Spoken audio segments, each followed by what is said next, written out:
Saludos, queridas oyentes, hermanos y amigos. Continuamos con la lectura de nuestro alimento diario. Serie La Palabra de Vida, la Comunión de Vida y Piedras Vivas para la Edificación. Título del tomo: Apresurar la venida del día de Dios. Autor Pedro Don. Título de la semana: La palabra profética y el juicio de los burladores. Día viernes. Leer con oración. Profeta les levantaré de en medio de sus hermanos, como tú, y pondré mis palabras en su boca, y él les hablará todo lo que yo le mandare. Deuteronomio, capítulo 18, versículo 18. Repetimos: profeta les levantaré de en medio de sus hermanos, como tú, y pondré mis palabras en su boca, y él les hablará todo lo que yo le mandare. Amén. Título del día: El juicio de Dios. El apóstol Pedro expuso a los falsos maestros, segunda de Pedro capítulo 2 versículo 1, y a los burladores, capítulo 3 versículo 3. En un sentido más amplio, son las mismas personas, aquellos que no aceptan la palabra de los apóstoles como palabra de Dios, terminan burlándose de ella y ridiculizándola. La actitud de los tesalonicenses fue diferente. Ellos recibieron la palabra de Pablo no como palabra de hombres, sino como era, de hecho, la palabra de Dios. Y esta palabra que recibieron y creyeron actuó eficazmente en ellos. Primera de Tesalonicenses, capítulo 2, versículo 13. Nuestros adolescentes han experimentado esto hoy, como lo ha hecho toda la iglesia. El que oye la palabra y permanece pasivo, sin creer en ella, sufre solo el perjuicio. Aquellos que se burlan y la desprecian contaminan y dañan a los demás, haciéndolos tropezar. El mismo Señor ajustará cuenta con ellos. Mateo, capítulo 18, versículos 6 y 7. Los burladores también se mofaban de la promesa de la venida del Señor, diciendo: ¿dónde está la promesa de su advenimiento? Porque desde el día en que los padres durmieron, todas las cosas permanecen así como desde el principio de la creación. Segunda de Pedro, capítulo 3, versículo 4.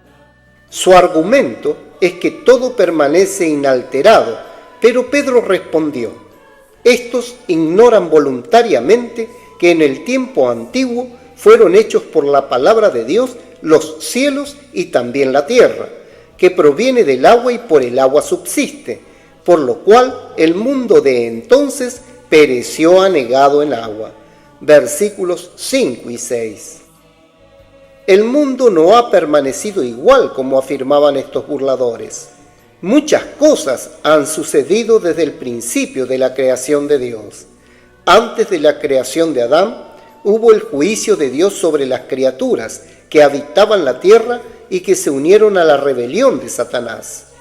A causa de este juicio, la tierra quedó sumergida en agua.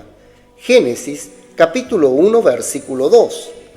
Además, como dijo Pedro en el tiempo de Noé, Dios ejecutó una vez más juicios sobre la tierra y sus habitantes a través del agua, por lo cual el mundo de entonces pereció anegado en agua.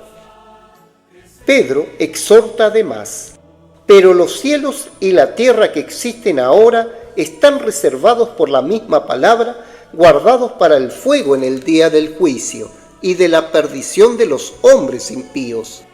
Segunda de Pedro capítulo 3 versículo 7. Los impíos son todos aquellos que se posicionan en contra de la palabra de Dios, burlándose de ella y ridiculizándola. La palabra de Dios es algo muy serio.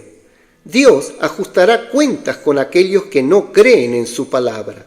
Aquellos que se burlan y escarnecen, un día recibirán el juicio de Dios. Fue Dios quien le dijo a Moisés: profeta les levantaré de en medio de sus hermanos, como tú, y pondré mis palabras en su boca, y él les hablará todo lo que yo le mandare. Deuteronomio capítulo 18, versículo 18. Ese profeta es Jesús, pero este versículo también establece un principio para cualquier profeta enviado por Dios. Aquellos que son levantados para hablar la palabra de Dios no pueden hablar sus propias palabras, solo pueden decir lo que Dios manda. Por tanto, la palabra de los apóstoles es la palabra que Dios les ordenó hablar. El Señor pedirá cuentas a todos los que no creen y a los que se burlan y se mofan de su palabra. Deuteronomio capítulo 18, versículo 19. El enemigo de Dios pelea por nuestros corazones usando las pasiones que hay en el mundo. Segunda de Pedro capítulo 1, versículo 4. En nosotros mismos no hay fuerza para luchar contra las pasiones mundanas, contra los deseos de la carne, contra los deseos de los ojos y contra la vanagloria de la vida. Son más fuertes que nosotros y las palabras bonitas no tienen poder para liberarnos de estas pasiones. Solo la palabra de Dios es capaz de llevar al hombre a ser participante de la naturaleza divina. La inmersión en la palabra nos hace participar de la naturaleza divina, dándonos fuerza y liberándonos de las pasiones que hay en el mundo. La palabra también nos mantiene firmes contra las trampas de Satanás, quien muchas veces se vale de hombres para confundirnos, tratando de impedir que la semilla del reino crezca en nosotros. Por eso necesitamos sumergirnos cada vez más en la palabra e inculcarla en nuestros corazones. Amén. Querido oyente, escriba a continuación su luz en la palabra, dirección y amonestación de lo que recibió de la lectura de hoy. También ore y haga un grito de guerra basado en estos ítems, para que la palabra profética quede sedimentada en su corazón. Jesús es el Señor.